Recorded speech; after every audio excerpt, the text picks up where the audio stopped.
When people enter the Indian Police Service, the IPS, they are starry-eyed and they have Singham-like idealism in mind. But as days roll by and they become part of the system, their idealism waxes and wanes. And the first sign of this is when the officer begins to think in terms of what his political boss wants rather than what the law demands.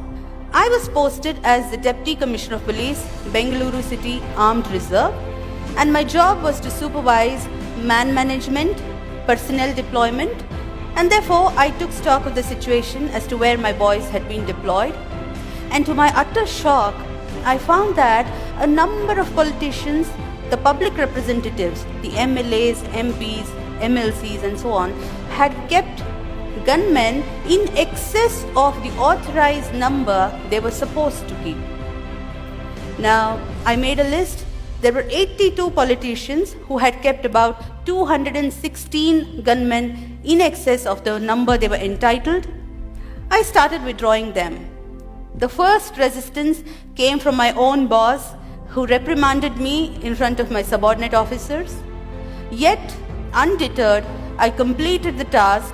I withdrew till the last excess gunman came back to the unit. In the same stroke, I also withdrew 8 brand new SUVs kept by the then ex-Chief Minister of Karnataka. The man had stepped down from the post of Chief Minister, yet the vehicles had continued to be with him. I withdrew the vehicles, but I often wondered why my predecessors had not acted. What prevented them from setting things right? I later learned that these are called the dirty jobs. They are unpleasant tasks, inviting the wrath of the politicians, and nobody wants to do them. Frankly speaking, I did not think of the consequences. There was no need to, because I was clear in my mind that I had acted in a manner most transparent and accountable, which every public servant is expected to. Now, after this report, I was slapped a defamation suit notice. So what is the take home? If you stir hornet's nest, be prepared for all kinds of oddities and notices. So challenges therefore are manifold.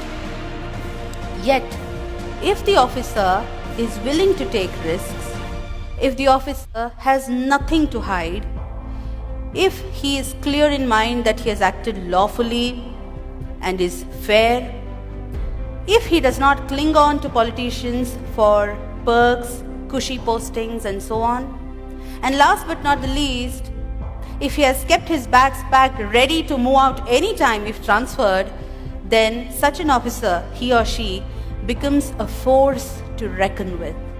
After taking head-on the mighty and powerful on several occasions, if I am alive and kicking and able to deliver a TED Talk before you all, you can imagine the robust protection under law available to the bureaucrats for acts done in official capacity. And therefore, I find many of the fears of bureaucrats to be unfounded and baseless. Now, you might see that it's a commonplace knowledge that the MLAs, the MPs, the MLCs, these posts are created under the Constitution of India, but one must not forget that it is under the same Constitution the All India Services, the IAS, the IPS are created. And Article 311 of the Constitution gives complete protection to the bureaucrats for acts done in official capacity, and it is available to every officer in the country, including the state services.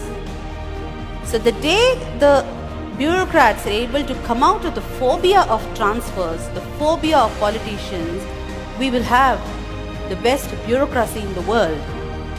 Karl Marx once said, bureaucracy is an iron cage.